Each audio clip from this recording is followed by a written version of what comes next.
conge, iya betul. Pakai istilah bahasa conge. Saya juga waktu itu masih bahasanya kotoran telinga, panjangan gitu ya. Kira-kira kenapa? Kok congenya lebih banyak? Ada getaran benar, ya. Di telinga itu ada bulu-bulu loh sebenarnya, ya. Ada bulu-bulu untuk apa? Jadi itu cara apa? Menyaring kotoran sama kayak bulu di hidung. Kemudian menyaring suara sama kayak di mata itu ada pupil, ya. Pupil fungsinya untuk apa? Untuk mengatur cahaya yang masuk ke mata, ya. Itu. Kemudian sebenarnya ergonomi ini sebenarnya belajar apa sih? Ada semua dipelajari. Memang kalau di Universitas Udayana ya ada prodi ergonomi, itu dia masuk ke fakultas kedokteran. Gitu, fakultas kedokteran. Saya dulu cita-citanya jadi dokter sih. Tapi nggak kesampaian ya, masuk ke teknik industri. Kemudian kotoran itu ya bentuknya kan cairan. Itu adalah syaraf telinga. Ya di dalam itu kan ada koklea ya. Dia mengeluarkan cairan ketika ada suara yang terlalu bising. Cairannya itu untuk melindungi gendang telinga. Gitu, makanya congenya lebih banyak. Ya, apa yang terjadi ketika terlalu lama, terlalu sering pakai headset dan suaranya kencang? Bisa jadi pendengarannya juga berkurang, gitu ya. Pendengarannya berkurang dan lain sebagainya. Nah, ketika dalam proses pekerjaan, gitu ya, di tempat kerja kita ada yang bising juga, gitu ya. Itu juga bisa menyebabkan kalau terpapar terus menerus itu bisa terjadi kehilangan pendengaran. Ada standarnya 85 desibel. Ya, 85 desibel dia maksimal terpaparnya 8 jam sehari. Ya, jadi kalau kurang dari 85 bisa 24 jam terus. Ya, tapi kalau setiap kenaikan 3 desibel, jadi 88 desibel, paparannya menjadi kurang setengahnya. Tadi kan 8, kemudian jadi 4 jam. Naik lagi 3 desibel, jadi 91, menjadi hanya 2 jam. Itu kemampuan telinga ya. Begitu juga nanti kalau misalnya kalian di tempat kerja, ya ada mesin, kalau mesin scannernya sekarang sih nggak bising ya, kecuali scannernya banyak campur juga dengan mesin fotokopi, gitu ya. Nah itu pasti akan ada bising. Kalau bisingnya lebih dari 85 desibel, ya maka kalian harus atur tuh bagaimana. Oh, atau mungkin kita pakai alat pelindung diri ya buat telinga. Ini ada namanya earplug, tahu earplug kan? Yang kecil. Ada juga yang besar, itu earbuds namanya. Itu dalam proses kerja, ya. Kemudian ada lagi getaran dan lain sebagainya. Lanjut. Nah, ada keselamatan dan kesehatan kerja. Nah, dalam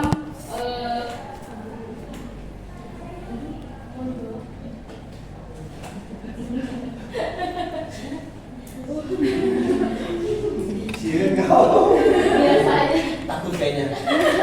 Memang agak pemalu dia Pak. Jadi biasanya kalau ngajar di kelas itu biasanya tolong ya. Tapi Ini pemalu. daripada malu-maluin kayak ibunya. Lebih puas kulitnya. Aduh ya. Nah, ketiga ya. Nah, di dalam proses alimedia gitu ya, ada juga kita ada pakai prakteknya gitu ya. Ada beberapa yang dia pakai cairan-cairan, ada yang dia juga koleksinya itu sudah berdebu gitu ya. Nah, kalau yang dia punya asma, alergi debu, itu berbahaya tuh ya. Buat siapa ya? Buat kerjanya ya. Jadi ada mata kuliah juga di yang tadi saya bilang preservasi informasi, itu ada naskah dari daun lontar gitu ya Bapak, kemudian disimpan gitu gitu ya. Bagaimana cara menyimpannya, kan itu ada pakai cairan-cairan dan lain sebagainya. Oh, harus pakai sarung tangan, pakai masker gitu ya, dan lain sebagainya gitu. Kemudian yang terakhir ada human computer interaction. Ada yang pernah dengar? Apa kalau di bahasa Indonesia ini? Interaksi komputer dengan manusia. Nah, itu juga dilihat dari brightness-nya si layar gitu ya. Kan kita akan inputin metadata, storage gitu ya. Itu kan akan berhubungan dengan aplikasi, entah website dan lain sebagainya ya. Kemudian ada simbol-simbol. Kalian tahu simbol home itu identik dengan apa sih? Home. Tombol home di website. Beranda atau home atau bentuknya rumah gitu ya. Atau misalnya itu nggak ada garis 3, diklik ada menu drop down-nya gitu ya, ada tulisan home, beranda dan lain sebagainya. Apa kalau misalnya nggak ada sama sekali? Kalian buka marketplace saja, kira-kira apa? Kalian masuk ke home-nya itu pencet apa? Kalau nggak ada gambar rumah, kembali belum tentu. Iya kalau sebelumnya kalian ke beranda, kalau sebelumnya kalian ke keranjang belanja, nah gimana? Biasanya pencet apa? Logonya, ya, logonya. Kalau misalnya nggak bisa juga, berarti cari aplikasi lain. Berarti websitenya tidak usable. Gitu. Saya juga belajar usability ya. Websitenya tidak usable. Jadi harus diapain? Itu namanya ada evaluasi lagi. Oh, ini orang-orang nggak paham nih. Kalau home ini harus pencet ini, nggak ada tombol home-nya. Backnya hanya back dari browser, tidak back dari websitenya, aplikasinya. Kemudian kalau ada aplikasi error dan lain sebagainya, ada misalnya Microsoft Excel. Kalau misalnya kalian salah masukin rumus, ini ada jendela keluar gitu ya. Harusnya begini baru kalian oke. Nah, kalau misalnya tiba-tiba nggak bisa, oh nggak bisa sih ini kenapa ya? Itu kalau nggak ada pemberitahuan dari aplikasinya maupun websitenya, berarti website itu tidak usable. Sama juga dengan nanti kalian ketika alih media, aplikasinya dia tidak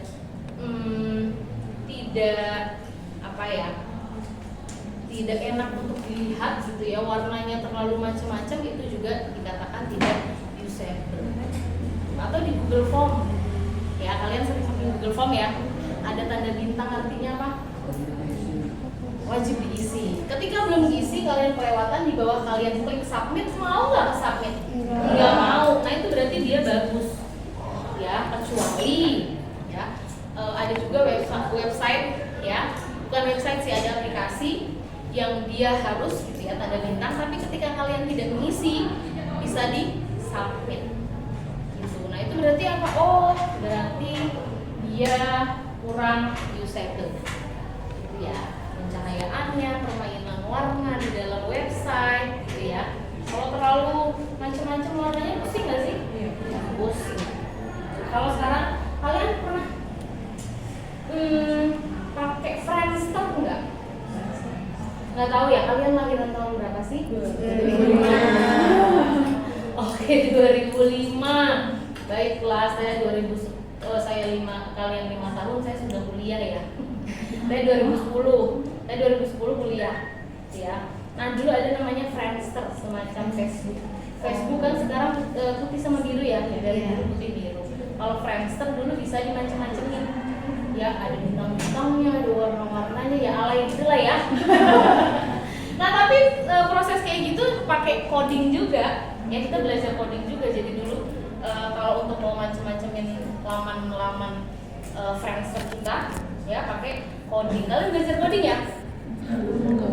Belum? Oh, baiklah. Gitu ya. Nah, kita dari semester 2 sudah coding. Ya. Saya ada namanya sistem informasi manajemen ya di ilmu perpustakaan di UIN Jogja ada sistem informasi manajemen perpustakaan. Jadi ada coding dan lain sebagainya. Bahkan di UIN Malang ya ilmu perpustakaan itu ada di bawah Fakultas Teknik. Itu karena ya sekarang itu bergeser kita ya dari koleksi yang konvensional menjadi koleksi digital. Jadi kita harus tahu buat coding dan lain sebagainya, kita juga harus tahu. Oke? Ada yang mau ditanyain dulu? Jadi fokusnya saya malah ke ergonomi ya, ergonomi di dalam pekerjaan alih media.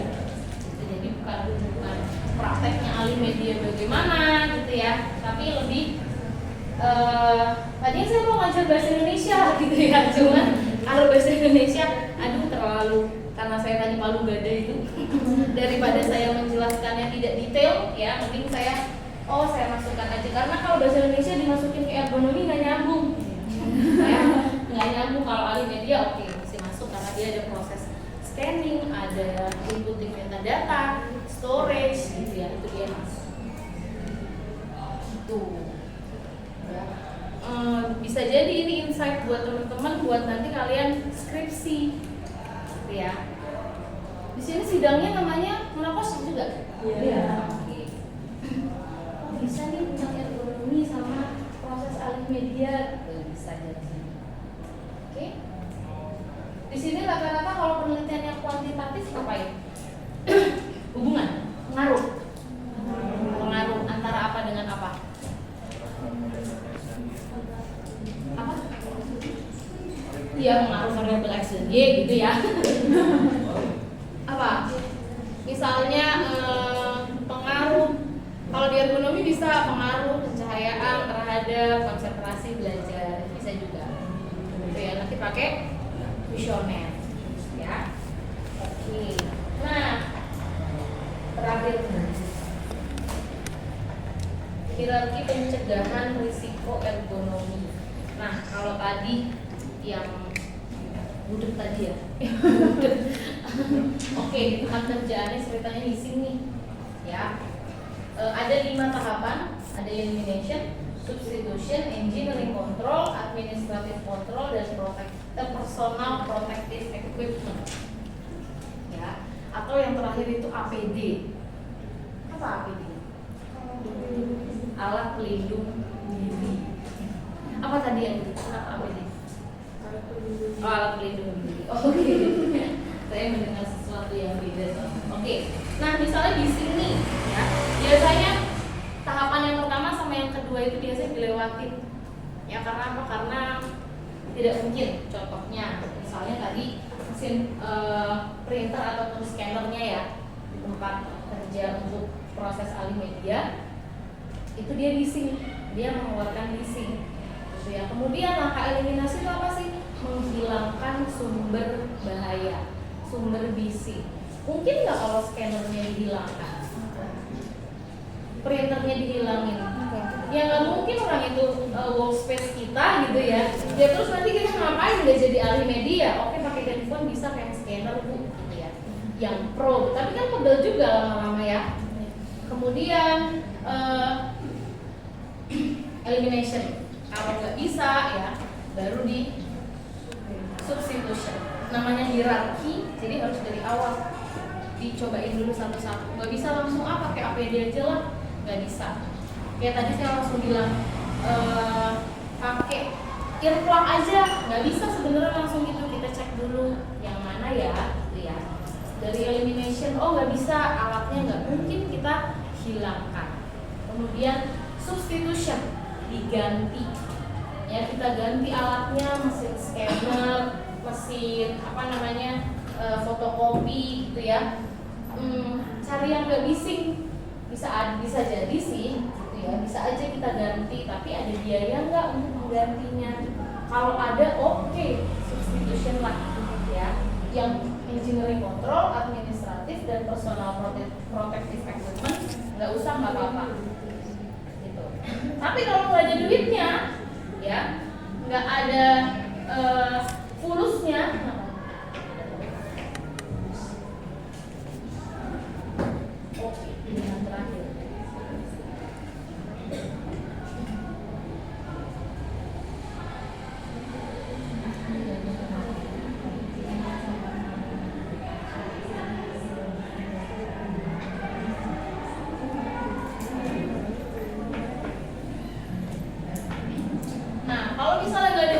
baru masuk ke engineering control, ya. Pengendalian secara teknis. Gimana kira-kira? Oh, mesinnya di sini, ya. Harus diapain? Oh, kayaknya mah bautnya mah udah karatan, gitu ya. Itu yang bisa bikin bising. Atau misalnya di perangkat keras dalamnya itu ada yang sudah kotor, cobalah dibersihin, gitu ya. Oh, ternyata dari dibersihin itu udah nggak bising lagi, gitu ya. Oke, langkah yang administratif dan juga PPE itu nggak perlu lagi. Tapi kalau ternyata dia masih bising juga, baru masuk ke yang administratif kontrol. Bisa pakai shift kerja, ya. Bisa pakai shift kerja, kemudian dikasih training juga bagaimana biar dia nggak terlalu bising, gitu ya. Gantian yang sana, kalau sana ngeprint, sini berhenti dulu nih scanningnya. Kalau sini scanning, printernya berhenti dulu, gitu ya, supaya pengendalian bisingnya juga bisa maksimal. Itu administratif kontrol. Kalau itu nggak bisa juga, aduh full nih Bu, kita harus ada penggandaan, harus ada segera memasukkan dan lain sebagainya. Oh ya sudah, yang terakhir pakailah personal protective equipment. Pakai tadi earplug, ya, tergantung dari kebisingannya tadi berapa desibel, ya. Kalau sampai 90 desibel berarti kan cuma 2 jam nih kita bisanya ya, pekerjaannya cuma 2 jam. Aduh, pakai apa ya? Pakai earplug atau earbuds ya. Kalau earplug itu antara 5 sampai 10 desibel dia bisa mengurangi bising sampai telinga. Kalau yang earbuds yang gede dia antara 10 sampai 15 desibel bisa mengurangi masuk telinga. Jadi namanya hierarki harus dari awal. Coba dulu. Tapi rata-rata orang-orang yang di pabrik-pabrik gitu ya, cari gampangnya. Udahlah pakai aja APD gitu ya. Dia misalnya kerja ngelas gitu ya. Pekerja las. Kalian sering lihat nggak kalau pekerja las itu harusnya kan dia pakai ini ya, sarung tangan, pakai face shield gitu ya, atau kacamata gitu ya. Kalau yang udah biasa, ngapain biasa, nggak apa-apa, cipratan dikit mah nggak ada masalah gitu ya. Nah itu sebenarnya nggak boleh gitu ya. Seperti itu. Oke, ada yang mau ditanyain tentang alih media? Bukan alih medianya sih.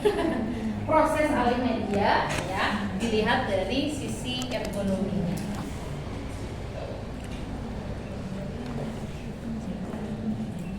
Oh, kebalik ya.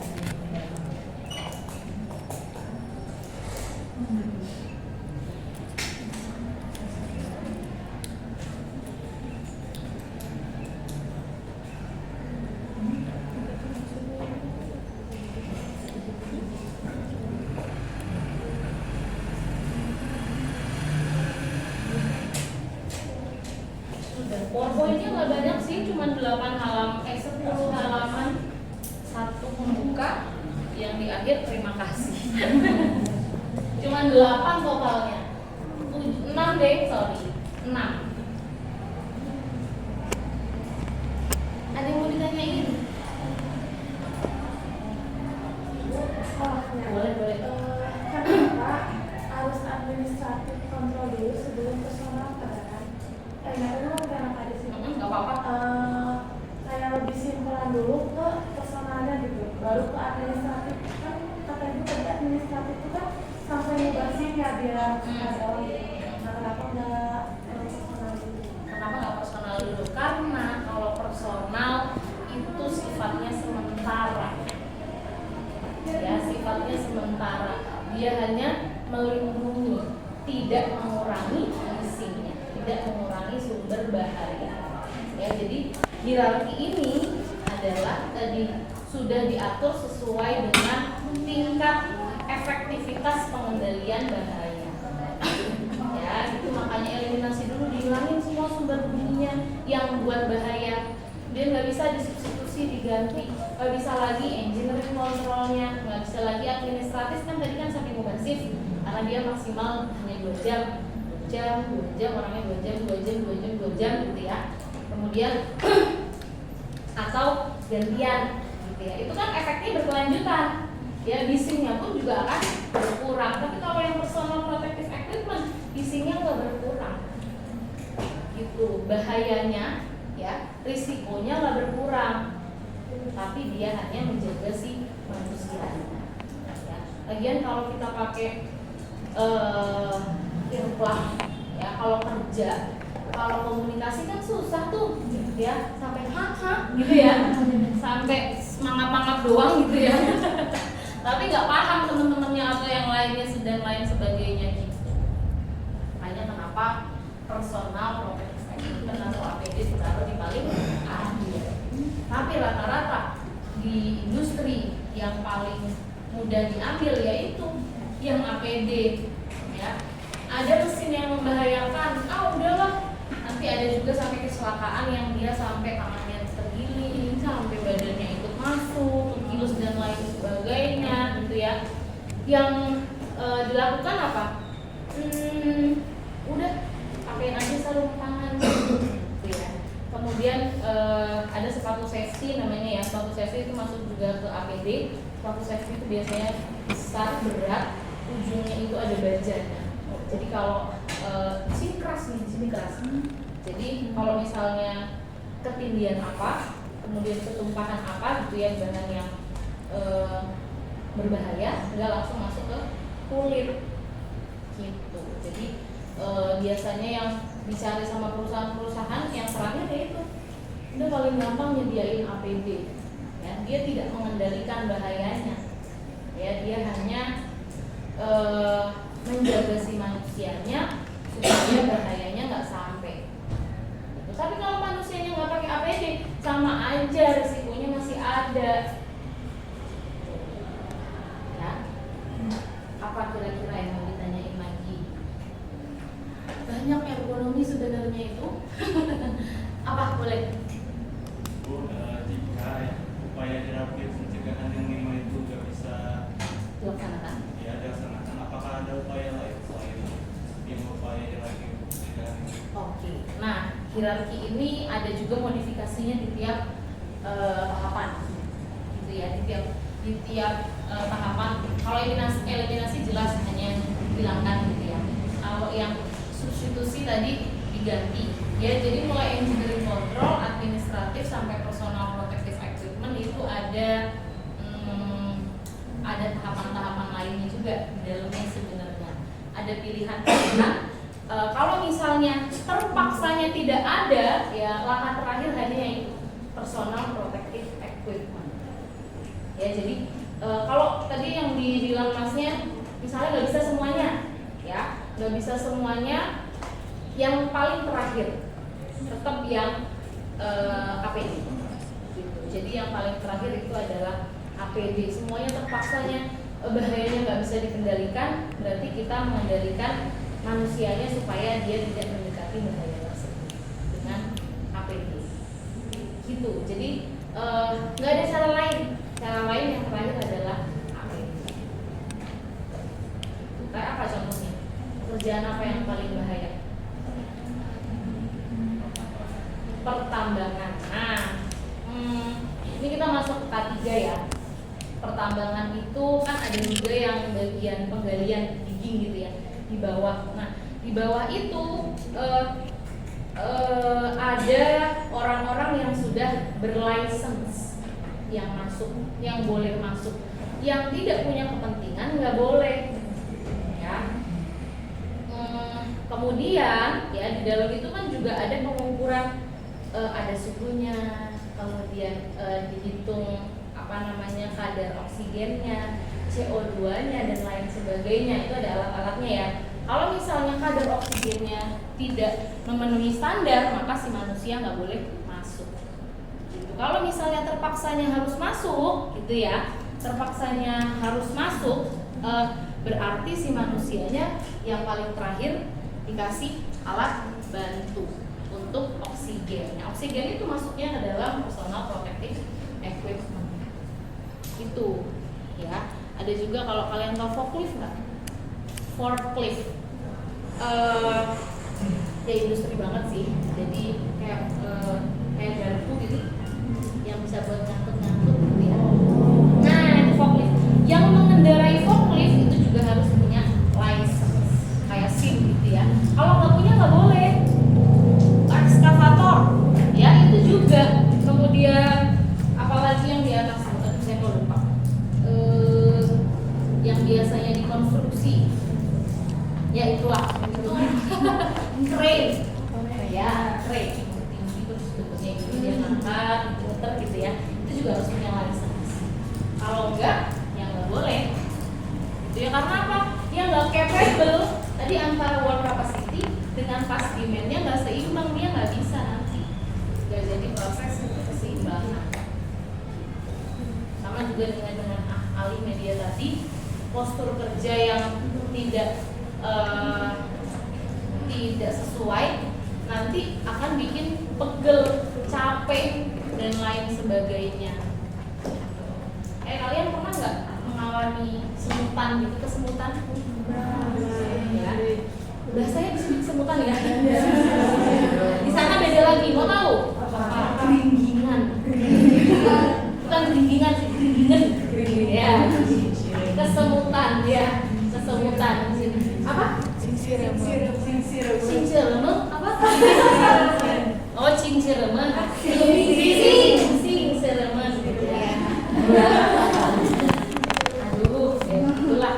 Nah, kesemutan itu kalau misalnya kalian pernah naik motor? Ya, sering. Kalau jauh naik motor terlalu jauh kesemutan? Ya. Sampai mati rasa? Kebas gitu loh ya. Kalau saking jauhnya. Nah, itu pakai sarung tangan kira-kira untuk apa? Biar nggak hitam. Ya untuk melindungi juga dari cahaya paparan matahari. Kalau misalnya jatuh juga nggak langsung kebeset kena kulit gitu ya. Bisa juga dia meredam getaran dari motor. Gitu, supaya dia nggak cepet kesemutan. Kita ganti dulu ya. 11:30 sudah aja. Kayak itu ya.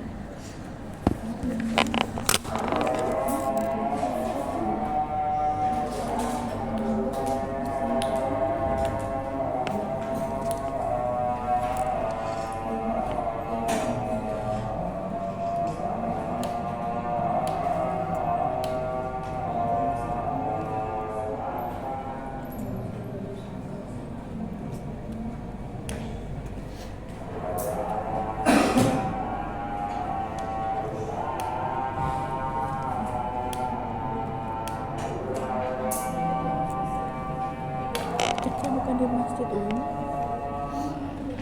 Bukan di Masjid UIN. Ajarnya sekarang aja deh.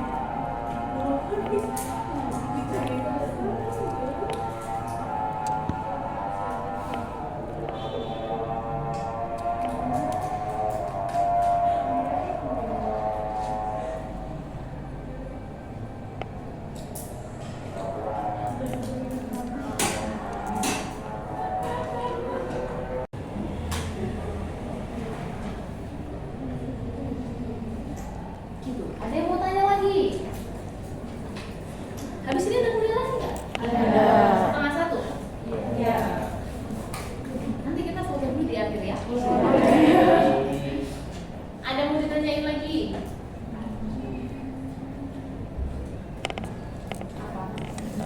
Nah itu kalau di mata kuliah ergonomi banyak hitungan, banyak tugas.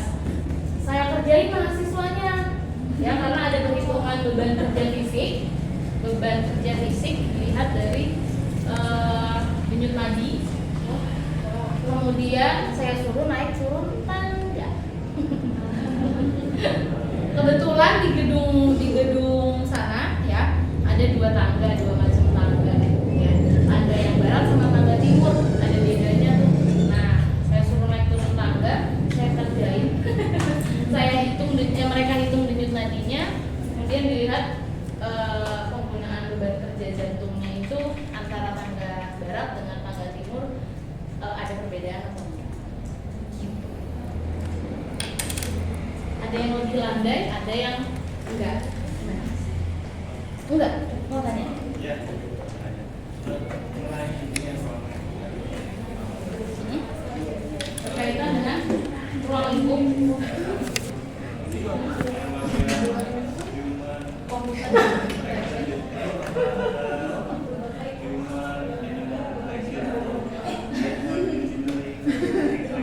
Oh, oke. Human animal interaction.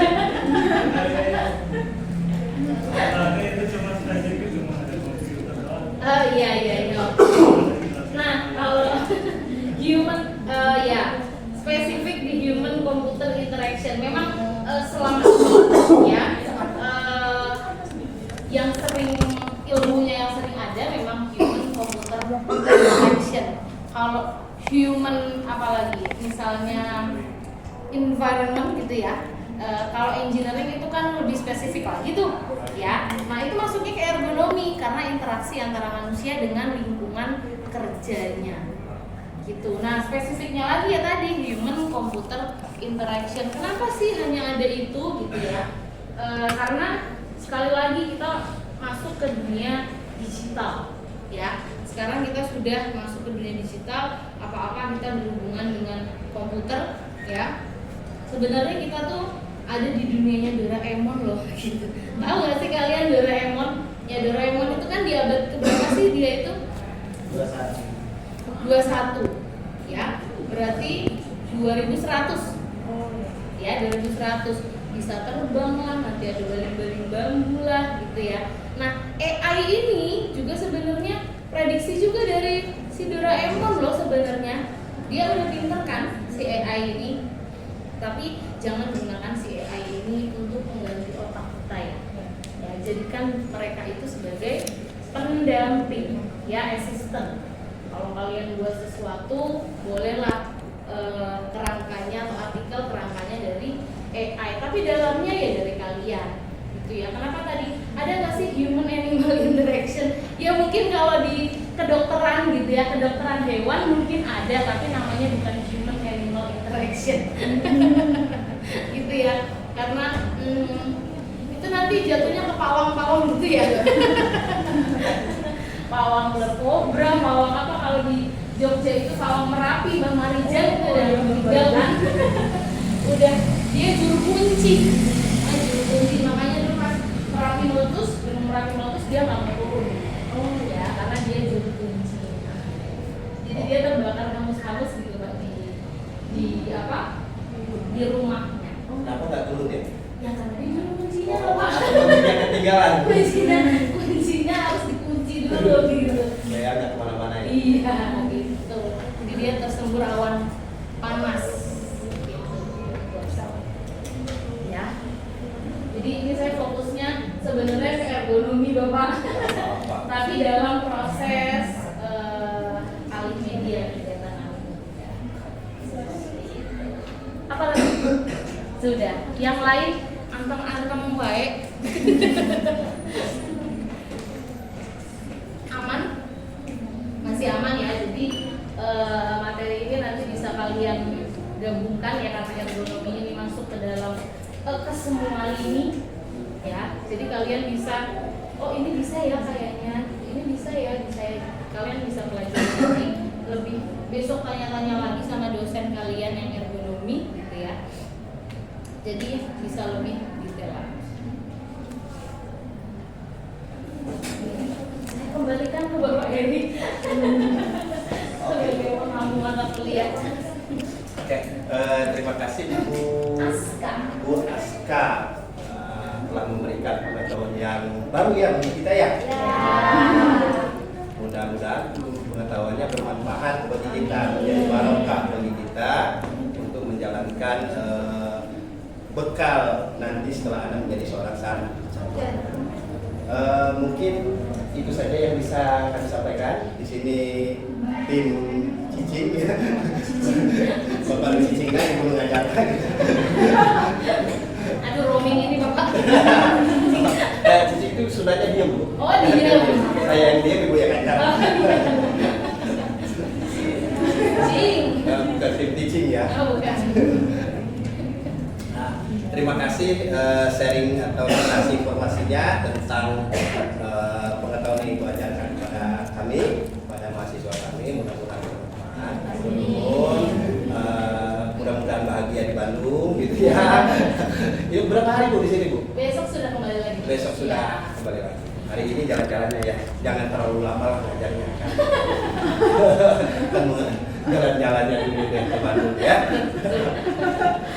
Oke, itu saja. Karena mata kuliahnya sudah berakhir, minggu depan kita lanjutkan lagi dengan mata kuliah yang berbeda. Kita jurnal ya, nggak presentasi ya di sini. Ya. Itu saja yang bisa Bapak sampaikan. Tidak ada lagi pertanyaan yang bisa kami sampaikan. Tidak ada kan? Cukup bisa